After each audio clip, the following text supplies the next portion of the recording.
boleh Ya, menambahkan ya. dia mau. Ya. Jadi saya kira orang-orang yang akan berupaya ingin membuat jembatan untuk dipertemukannya, dipersatukannya agar terjadi sinergi antara Aswaja dengan mereka yaitu Salafi Wahabi, saya kira tidak akan bisa tercapai karena memang dasar utama dari cara berpikirnya itu sudah berbeda. Kalau Aswaja cara berpikirnya utuh dalam ta'zim del ulama wa ulumihim. Tapi kalau Salafi Wahabi itu untuk mentakzim kepada para ulama yang muktabar itu nomor sekian. Yang penting ulamanya bermuara puncaknya nanti ke Ibnu Taimiyah, ke Muhammad ibn Abdul Wahab, lalu kepada para pengikutnya yang satu jalur. Sekalipun pada faktanya mereka pilih-pilih sebenarnya dalam beberapa aplikasi fikihnya. Jadi Salafi itu ada yang memang menyembunyikan pendapat-pendapat Ibnu Taimiyah yang tidak sejalan, seperti misalkan tentang Ibnu Taimiyah menyebutkan Asy'ariyah itu bagian dari Ahlussunnah wal Jamaah. Tapi Salafi nggak mau, Wahabi nggak mau, dari kelompok manapun nggak mau. Kemudian mereka juga menyembunyikan pendapat-pendapat yang berbeda dengan Hanabilah. Karena memang komunitas Salafi Wahabi ini dulu sebelum munculnya Muhammad bin Abdul Wahab itu memang terkumpul di komunitasnya Hanabilah, termasuk Muhammad ibn Abdul Wahab itu. Dan ayahnya pun kalau tidak salah Hanbali ya begitu. Sekalipun memang dalam fakta sejarah ini yang tidak diketahui oleh orang banyak, yang sezaman dengan itu banyak yang mengkritisi kepada cara dakwahnya Muhammad ibn Abdul Wahab. Jadi artinya baik itu Al-Ustadz Sabiliok atau siapapun lah yang berupaya untuk mempersatukan antara Aswaja dengan Salafi Wahabi tidak akan pernah bisa, karena Salafi Wahabi tidak akan pernah mau bersatu dengan yang lain. Ini udah faktanya banyak lah, dan diantaranya pemahaman mereka itu sudah tidak dirahasiakan lagi. Mereka anti madhab. Kalaupun mereka mengadopsi pendapat madhab itu hanya untuk memilih-milih yang sesuai saja. Contoh misalkan di dalam kitab Ad-Dinul Khalis yang ditulis oleh Muhammad Siddiq Al-Qanuji. Kalau tidak salah di situ disebutkan dalam jilid yang keberapa halaman, saya lupa, juga pernah baca, Taqlidul Madhahibi Minasyirk. Bertaklid kepada 4 madhab itu bagian dari syirik. Nggak tahu maksudnya bagaimana. Lalu kemudian ada dai dari Madinah, dulu dia penyampai ceramah di Masjid Nabawi dan dia sebagai dosen juga pernah di Jami'ah Madinah Al-Munawwarah. Di dalam bukunya Al-Majmu' Al-Mufid min Aqidatit Tauhid, bagaimana mereka atau orang itu memberikan statement, ayyuhal muslimun la yanfa'u islamukum illa idza a'lantumul harba al-ashwa'a ala hadhihi turuqis sufiyah faqadaitum 'alaiha qatiluhum qabla an tuqatilul yahuda wal majus. Bagaimana mereka kontranya mengkafirkan siapapun yang berintisab kepada ahli tasawuf. Dan ini banyak faktanya. Makanya kalau kita melihat di lapangan ya begitu adanya. Dan mungkin kalau saya juga pernah membaca, karena saya punya pengalaman juga belajar langsung di kandangnya, ya mungkin di komunitasnya lah, pernah belajar, ada kitab Fathul Majid yang ditulis oleh cucunya Muhammad ibn Abdul Wahab. Di situ secara tersirat maupun tersurat disebutkan bahwa kebanyakan ulama-ulama di zaman sekarang tidak mengetahui hakikat tauhid yang sebenarnya, kecuali mereka hanya mengetahui tauhid versi orang-orang musyrik. Mungkin yang dimaksud tauhid rububiyah kali ya, karena yang musyrik itu dianggap masih bertauhid tapi di dalam rububiyah. Nah, sampai menyebutkan begini, ahlu misro kufar li'annahum ya'buduna Ahmad al-Badawi wa ahlul Iraqi wa man haulahum ka ahli Aman kuffarun li'annahum ya'buduna al-Jailani wa ahlu Syami kuffarun li'annahum ya'buduna Ibn Arabi wa kadzalika ahlu Najdin wal Hijaz qabla duhuri da'watil Wahabiyyah wa ahlul Yaman juga sama dalam keadaan kufar. Jadi sebelum datangnya dakwah Muhammad bin Abdul Wahab itu kafir semuanya. Jadi sangat tidak mungkin untuk dipersatukan orang yang sudah berbeda. Tadi kalau kata Pak Kiai itu benar. Ini salah satu bagian dari kemungkaran yang dibiarkan. Jadi kalau seandainya orang mengetahui diam, bagaimana itu al-haq bisa muncul? Bahkan takutnya yang tahu itu diam, maka dia seperti syaitonun ahros, kan begitu. Jadi kalau Wahabi itu memang faktanya begitu. Di lapangan tidak akan diterima, bahkan oleh komunitasnya sendiri juga terjadi gontok-gontokan antara madakhilah dengan kelompoknya, misalkan Ali Al-Halabi, kemudian dengan kelompoknya yang ekstrim yang masuk ke Daesh atau ISIS atau ke komunitas jihad seperti Abdullah Azam. Banyak ininya. Jadi tidak akan diterima dengan ormas, tidak akan pernah bersatu karena faktanya Zamzaminas yang ada dari Minang itu dulu yang menyebutkan kakek itu yang firqah dollah semuanya. Dan saya kira memang mempersatukan ini itu agak sulit.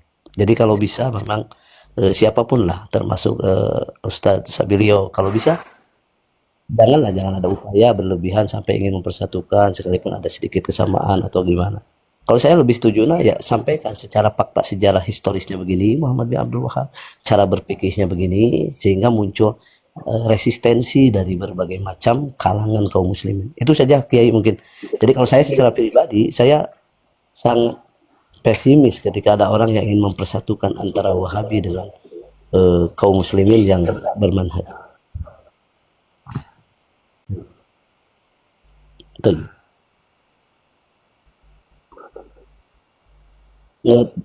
Di DM. Ya kebetulan saya kan, ya betul. Paling saya kirim judul-judulnya nanti insya Allah. Sebenarnya kalau begini, Bapak, yang saya baca siap. Nah, jadi begini. Ya betul. Jadi maksudnya begini. Diam, sebentar. Jadi maksudnya begini. Kalau yang berbahasa Indonesia, saya kira susah cari referensi itu. Dan saya juga mengutip ulama-ulama yang memang jadi rujukan dan kemudian bisa diperlihatkan, dan di luar itu di Timur Tengah itu terutama dari masyayikh yang Azhar itu udah terbuka, dari dulunya memang terbuka. Jadi kliknya pakai bahasa Arab bagaimana sejarah tentang Wahabiyah. Nantilah insya Allah bisa.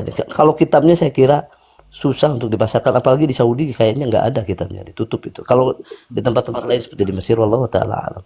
Contoh buku-bukunya Zaini Syekh Ahmad Zaini Dahlan, contoh bukunya Sulaiman Ibn Abdul Wahab, contoh bukunya yang lain. Dan yang menarik kemarin pernah saya berbicara itu sama Julkarnain Al-Maduri. Dia memang orang Muhammadiyah ngakunya, tapi dia corak salafi ekstrimnya kuat. Dia apakah wallahu alam, dia apakah intisab Muhammadiyahnya memang orang Muhammadiyah asli atau memang dia pura wallahu alam lah. Yang jelas dia representatif dari pemahaman salafi yang sedikit berbeda dengan Muhammadiyah. Yang saya lihat kan Muhammadiyah kemarin ada telekomplain yang menyebutkan Muhammadiyah disusupi oleh aliran Wahabi misalkan. Nggak tahu kemana arahnya, itu secara resmi begitu. Karena kemarin ketika saya sampaikan ke Julkarnain Al-Maduri itu, dia mengomentari Muhammad bin Abdul Wahab itu adalah sosok mujaddid kalau tidak salah, sosok yang dikagumi dan dipuji-puji diantaranya oleh para ulama yang muktabar, yaitu Ibnu Ismail As-Sun'ani. Dia penulis kitab Subulus Salam Syarah dari Bulughul Maram. Dia nggak tuntas menyebutkan itu. Padahal dalam buku Irsyad Dawil Albab itu disebutkan bahwa Ibnu Ismail As-Sun'ani itu pernah memujinya dalam qasidahnya itu. Tapi di ujungnya qasidah itu dia menulis kembali qasidah mencabut pujian kepada Muhammad bin Abdul Wahab. Jadi yang pujiannya kan qasidahnya kurang lebih yang salamun ala najdin wa man halla fi najdin wa in kana taslimi alal bu'di la yujdi. Nah, itu yang memujinya. Tapi yang mencabut pujiannya panjang itu. Raja'tu anil qaulil ladzi qultu bin najdi faqad sahhali anhu khilafal ladzi indi dhanantu bihi khairan faqultu asa najid nasihan yahdil ibadah wa yastadi. Kemudian ya yang di situ yang disebutkan gurunya ketika datang, waqad khobana waqad ja'ana min ardihi saykh marbad fahaqqaqa min ahwalihi kullama yubdi wa qad jaa min ta'lifihi birosaila yukaffiru ahlal ardi fiha ala amadin. Jadi Ibnu Ismail As-Sun'ani ini mengakui bahwa Muhammad Ibnu Abdul Wahhab itu dengan cara dakwahnya secara tidak langsung maupun langsung mengkafirkan orang-orang yang beramaliyah tentang amaliyah-amaliyah yang sudah turun-temurun dilakukan dan bahkan berdasarkan kepada ilmu. Jadi yang tawasul disirikan, yang datang ke kuburan dianggap menyembah, belum tentu. Ya begitulah mungkin Pak Kiai. Oke. Ini terakhir ya, ini terakhir. Gini Pak Sabili ya. Jangan terakhir ya, jangan terakhir, lagi seru ini, lagi seru. Jangan terakhir, antum tahan dulu ngantuknya. Kalau enggak tinggal tidur enggak apa-apa. Karena saya baru bertemu. Oke. Ini mungkin terakhir dari saya. Nanti kalau mau lanjut ya nggak masalah lah. Mungkin saya tinggal lah. Begini. Saya mau diskusi sama beliau. Oke, begini ya. Coba nanti kalau memang saya pengen antum berbeda dan nanti bisa mempertahankan itu. Ya. Kalau memang berbeda ya, bahwa perbedaan furuk tadi kan perbedaan furuk dan lain sebagainya itu kan ya di satu sisi kadang biasa, tapi di satu sisi kadang memang kalau sudah melewati batas ini ya tidak ditolerir. Artinya tidak selalu bahwa perbedaan fikih itu nanti muaranya adalah layungkar, tapi ada sebagian yang kalau memang ini dirasa sudah melenceng jauh ya ini harus diluruskan gitu. Ya contoh begini. Di dalam kitab Risalah Ahlussunnah wal Jamaah, Mbah Hasyim Asy'ari itu kan ketika pada pasal 2, pada pasal kedua yang menceritakan bagaimana kondisi tanah Jawa dan kemudian menceritakan firqah-firqah, kelompok-kelompok azab-azab yang ada di tanah Jawa ini, beliau menyebutkan begini, wa minhum, contoh kedua, sebagian dari kelompok itu, azab itu, firqotun, ada firqah. Yang di situ itu yattabi'una ra'ya Muhammad Abduh wa Rasyid Ridho. Ya, wa ya'khuduna ini mulai ini. Wa ya'khuduna min bid'ati Muhammad bin Abdul Wahhab An-Najdi. Ada kelompok firqah yang di situ itu mengambil kebid'ahannya Muhammad bin Abdul Wahhab An-Najdi. Wa Ahmad bin Taimiyah dan Ahmad ibni Taimiyah. Wa tilmidaihi dan kedua muridnya Ibni Qayyim wa Ibni Abdul Hadi. Alasannya apa? Mbah Hasyim kok menganggap bahwa orang-orang ini Muhammad bin Abdul Wahhab, maka sampai spesifik disebutkan mengambil kebid'ahan Muhammad bin Abdul Wahhab, berarti kan ini sudah menganggap ini sudah kelompok keluar dari aswaja lah, keluar dari aswaja. Satu Muhammad bin Abdul Wahhab, yang kedua Ibnu Taimiyah dan kedua muridnya. Faharramu ma ajma'al muslimuna ala nadbihi. Mereka ini mengharamkan sesuatu yang sudah disepakati oleh orang muslim akan kesunahannya. Itu alasannya begitu. Apa itu? Wa huwa as-safar li ziyarati qabri Rasulillah sallallahu alaihi wasallam. Apa itu yang mereka haramkan? Yaitu safar, ziarah, pergi untuk ziarah ke makam Nabi. Pergi dengan alasan untuk ziarah ke kuburan Nabi. Wa khalafuhum fi ma dzukira wa ghirihi. Qala Ibnu Taimiyah fi fatawihi. Ibnu Taimiyah dalam fatawinya mengatakan wa idza safaro li'tiqadihi annaha ay ziyarata qabrin Nabi sallallahu alaihi wasallam ta'atun kana dzalika muharraman bi ijma'il muslimin fasar at-tahrim min umuril maktubih. Ibnu Taimiyah mengatakan ketika ada orang bepergian safar dengan keyakinan bahwa ketika safar itu menuju ke makamnya Nabi adalah ketaatan, ya safar yang dengan tujuan pergi ke makam Nabi adalah ketaatan, maka sebenarnya itu adalah keharaman yang sudah menjadi kesepakatan orang muslim. Maka haramnya pergi ke makam Nabi, haramnya safar dengan tujuan pergi ke makam Nabi, ini adalah keharaman yang sudah pasti. Yang sudah pasti.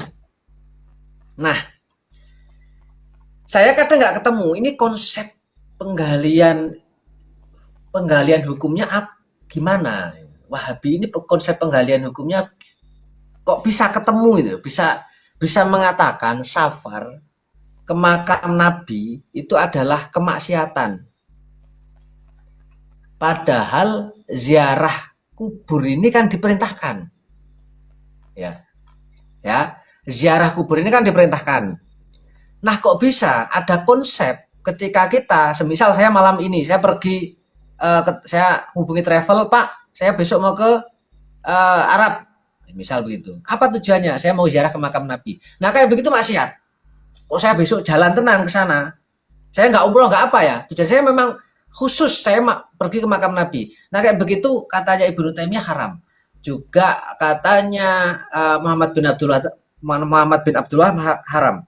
Nah, ada kelompok-kelompok yang berpikir kayak begitu. Nah, ini dianggap kelompok-kelompok ini sudah mengikuti kebid'ahannya Muhammad bin Abdul Wahab, kebid'ahannya Ibnu Taimiyah, dan beberapa orang yang mengikuti konsep kayak begitu itu. Saya tertarik dengan Ustadz Andunisi ini ya. Sebenarnya Salafi yang benar itu memang takfiri gitu ya. Dalam arti ya takfiri. Beliau keluar, saya ingat saya sempat kaget dengan video, kok begini ya. Kemudian saya menemukan juga waktu Sofyan Sauri membahas tentang kitab astagfirullah, kitab apa itu Ad-Durrah Rusaniyah. Ad-Durrah Rusaniyah. Wah, itu kitab yang kalau dibongkar, aduh, istighfarnya nggak putus ya, bisa-bisa. Ad-Durrah Rusaniyah itu di situ takfiri sekali banyak. Itu tadi disebutkan oleh Ustadz Andunisi. Itu. Makanya inilah yang membuat saya juga berpikir. Ya. Saya berpikir tentang berukhuwah itu tetap ada batasan. Dalam arti berukhuwah itu tidak bisa hanya satu pihak.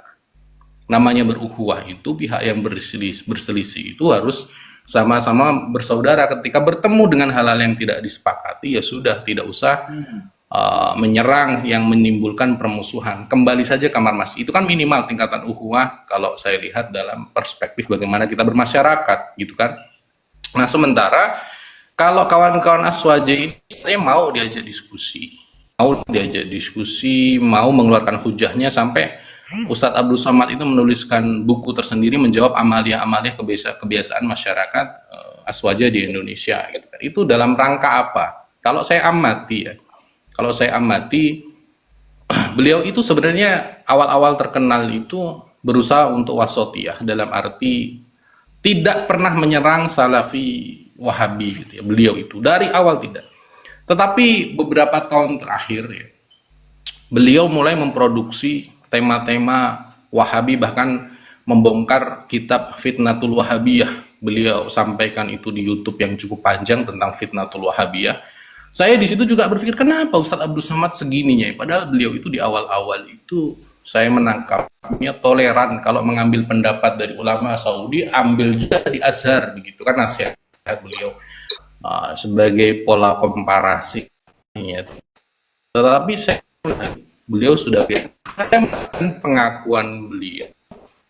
Kalau beliau sendiri saat ceramah, beli suku di kelompok atas di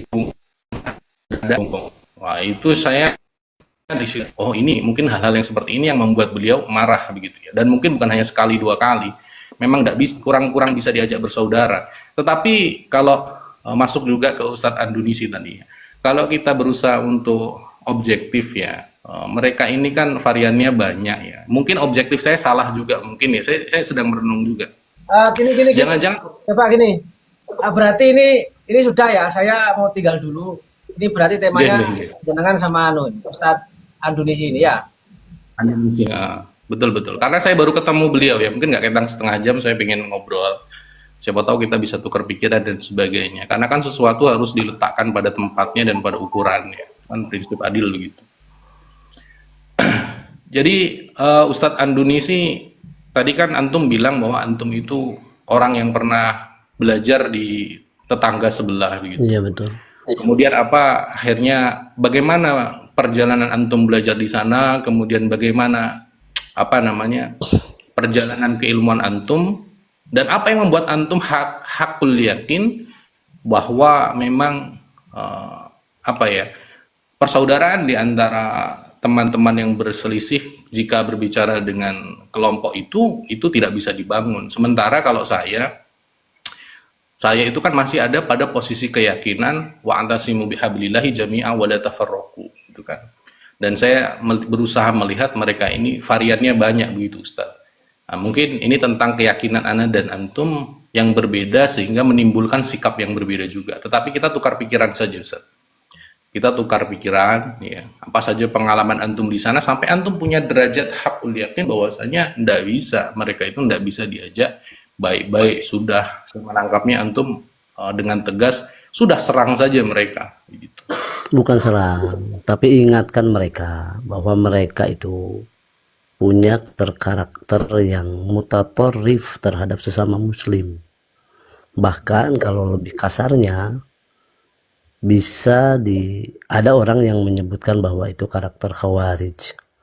Jadi begini, Mas atau Ustaz Sabiliok ini, enak perkenalkan juga, saya Anduni sering lihat kajian juga, diantaranya pernah lihat kajian antum, termasuk ada perbedaan antara antum itu sepertinya latar belakangnya Muhammadiyah ya, tapi wallahualam.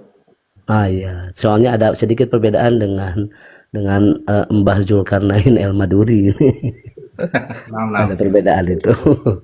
Tapi nggak tahu lah apakah antum pernah ada dialog dengan Mbah itu atau enggak, ya saya kurang tahu ya. Tapi dari alurnya memang sepertinya sama dari Muhammadiyah. Jadi begini, Ustaz, saya kebetulan dari latar belakang kakek saya termasuk ulama dari Aswaja, Mubalig atau Ajengan kalau bahasa Sunda. Kemudian kakek dari ibu itu terdidik dari Persatuan Islam, salah satu ormas modernis yang banyak kemiripan dengan Muhammadiyah. Dalam praktis ibadah banyak seperti Wahabi lah, tapi mereka nggak bisa disebutkan Wahabi karena mereka tidak intisab ke situ. Mereka intisabnya selalu mengatasnamakan Muhammad Abduh sebagai gerakan pembaharuan. Kenapa gerakan pembaharuan? Karena Muhammad Abduh dengan Rashid Ridho dengan Jamaluddin Al-Afghani memiliki ciri khas ingin mempersatukan umat dan tidak terkesan ugal-ugalan ketika menghadapi orang-orang yang berbeda. Nah, kemudian ibu saya, yaitu anak dari kakek saya, itu disekolahkan di Muhammadiyah sehingga dia menjadi daiyah Muhammadiyah. Dan anak-anak dari ibu saya disekolahkan juga di Muhammadiyah cukup lama. Namun saya ada interaksi karena keluarga majemuk, jadi saya selalu mengamati sejak saya sanawiyah ya. Saya mengamati perbedaan-perbedaan yang ada, dan saat itu memang ya mungkin di usia sangat muda itu masih baru dapat, dulu kakek saya jarang menyebutkan hadis tapi menyebutkan kesimpulan-kesimpulan hukum, sehingga pas menemukan hadis langsung tertarik. Apalagi kalau usia sudah SMA, itu ketika orang menyebutkan taraktu fikum amrayni lan tadillu ma in tamassaktum bihima kitaballahi wa sunnati, disebutkan, jadi lebih tertarik lagi ya. Dan setelah itu saya kuliah, kemudian dengan izin Allah saya sempat berkuliah juga di Lipia dan interaksi sosial dengan teman-teman. Dan di Lipia Ustaz ya? Di Lipia saya, di Lipia At-Tabi di Jamiatul Imam Muhammad Ibn Saud. Nah, saya dari Lipia, kemudian saya mengamati memang di dalam itu secara kurikulum memang Wahabi, tapi Wahabinya tidak seperti Salafi, sehingga saya membedakan antara Wahabi dengan Salafi. Setiap Salafi pasti Wahabi, tapi tidak setiap Wahabi itu Salafi. Tapi akar ke atasnya ya ada kesamaan dalam hal beberapa teknis ibadah, dan dalam hal terutama dalam mereka kontra terhadap Asy'ariyah Maturidiyah. Kalau Salafi memang kalau saya simpulkan itu kelompok belakangan yang muncul di tahun 1990 ketika terjadi perang Iran-Irak. Kemudian di situ ada rencana Saudi Arabia dengan Amerika membuat pangkalan militer di Kuwait. Nah, di situ baru terjadi pro kontra di antara yang pro membuat muaskar di Kuwait itu adalah komunitas yang jadi Salafi ini yang menginduk ke Yaman, ke Syekh Mukbil bin Hadi Al-Wadi'i yang Darul Hadis itu. Sementara yang kontra peletakan muaskar di situ adalah ya Bin Laden Corporation diantaranya, sehingga muncul perlawanan di situ. Padahal akarnya sama, jadi sama-sama pemahaman Wahabinya. Jadi itu Salafi ya. Nah kemudian setelah saya melihat dan saya interaksi dengan beberapa kawan, memang karakter dakwah menyesat-nyesatkannya itu sangat terasa dan sangat kental. Sehingga saya melihat memang ini kayaknya munculnya jam-jam jaminas, kakek jam-jam minas itu, kemudian munculnya Ustadz Zainal Abidin, kemudian munculnya Abdullah Taslim yang menyebutkan Hidayat Majhul. Itu secara pribadi saya pernah mendengarkan dari orang-orang asatid Indonesia, begitu adanya, memang faktanya begitu adanya, dan tidak terkecuali dari beberapa masyayikh yang intisabnya ke Salafi. Antum apa Ustaz? Ana potong sedikit. Tip. Antum atas pemahaman itu saat antum belajar di sana, artinya antum pernah beriktikad seperti mereka, antum menerima pemahaman itu. Oh tidak, saya tidak. Dari awal saya tidak beriktikad itu, tapi saya hanya membaca saja. Termasuk yang terakhir saya ngambilkan di Minasoh Zad di tahta Isyraf Syekh Sholih Al-Munajjid. Saya sempat belajar sama beliau juga. Dan di situ memang letak perbedaannya, dan kalau dikomparasikan memang disatu-satukan, dimukoronahkan, pendapat masalah itu ada yang sepakat dalam hal menentang Asy'ariyah itu sama lah semuanya. Adapun dalam praktek ibadah itu ada yang berbeda antara asatid Indonesia yang intisabnya ke Salafi dengan masyayikh yang ada di Saudi. Banyak perbedaan. Banyak perbedaan yang menurut ini bid'ah ternyata menurut Syekh Saudi tidak. Menurut ini bid'ah, menurut Syekh yang ini tidak. Jadi ada sedikit, bukan sedikit, banyak yang perbedaan yang mungkin tidak diketahui orang banyak. Jadi kembali lagi Ustadz Syabir, saya tidak pernah berpendapat itu, tidak beriktikad dengan itu, tapi saya termasuk mengamati dari awal. Saya membaca, tapi kalau untuk sebatas mengikuti ujian, ya saya ikuti kurikulum.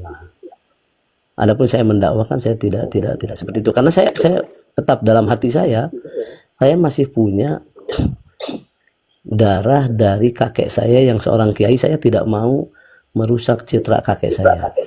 Sementara kakek saya semua amaliyahnya itu dibid'ahkan itu sampai kalau saya saat itu memang sangat keterbatasan referensi, sehingga saya hanya diam. Tapi semakin sini semakin ini, dan masya Allah di setiap sekolah yang intisabnya muqarrar, yang menggunakan muqarrar tanda kutip ya Wahabi dalam beberapa tema itu, sebenarnya selalu ada orang-orang alumninya itu yang tidak mesti sama. Nah, termasuk pendiri Rumah Fikih Ustadz Sarwat ya. Iya, Ustadz Ahmad Sarwat itu saya kenal baik beliau. Saya bukan kenal baik dekat ya, pernah bertemu tapi nggak kenal. Tapi saya termasuk penikmat bacaan beliau sejak dia di era Muslim. Nah, dia banyak perubahan. Sehingga kemarin sempat saya masukkan juga, ada yang masukkan juga ke grup, ternyata dia keluar lagi. Dan saya melihat itu Ustadz Ahmad Sarwat, dia sampai 20 tahun bahkan beriktikad seperti itu, dan dia rujuk dia ke Asy'ariyah Maturidiyah, kemudian membuat rumah fikih dengan SDM-nya yang diambil sedikit berbeda, yang dulu memang mungkin pada dulu itu rekomendasinya dari Madinah Munawwarah, alumni dari situ. Namun mungkin alumni dari situ ternyata tidak terlalu ini juga, malah jadi ada yang rukun wudhu ada 2 terus ya gitulah. Jadi mengambilnya akhirnya dari seperti Ustadz Adib yang dari Mesir itu, dari Aceh. Dari dulu saya selalu peduli terhadap pendapat-pendapat dari Masyayikh Al-Azhar, sekalipun adalah pendapat-pendapatnya yang tidak sesuai juga, tidak sesuai dengan apa yang saya yakini. Jadi kalau saya mencari suatu tema, saya selalu menghindar tentang tema-tema yang dikaitkan dengan al-lajnah daimah. Saya menghindari karena itu satu versi. Dan saya menghindari nama-nama al-masyayikh al-masyhurah min adiyah atau min du'atis salafi. Misalan Syekh Utsaimin, Syekh bin Baz, Syekh Fauzan. Saya berupaya menghindari itu semuanya. Tanpa mengurangi rasa hormat saya kepada mereka, tapi untuk objektivitas penilaian. Saya lebih cenderung mengambil Darul Ifta al-Misriyah, kemudian pendapat-pendapatnya masyayikh dari Al-Azhar ya. Dan seperti Ustaz Sabiliyong ini, saya dulu sempat tersinggung, tapi saya nggak bisa bicara apa-apa.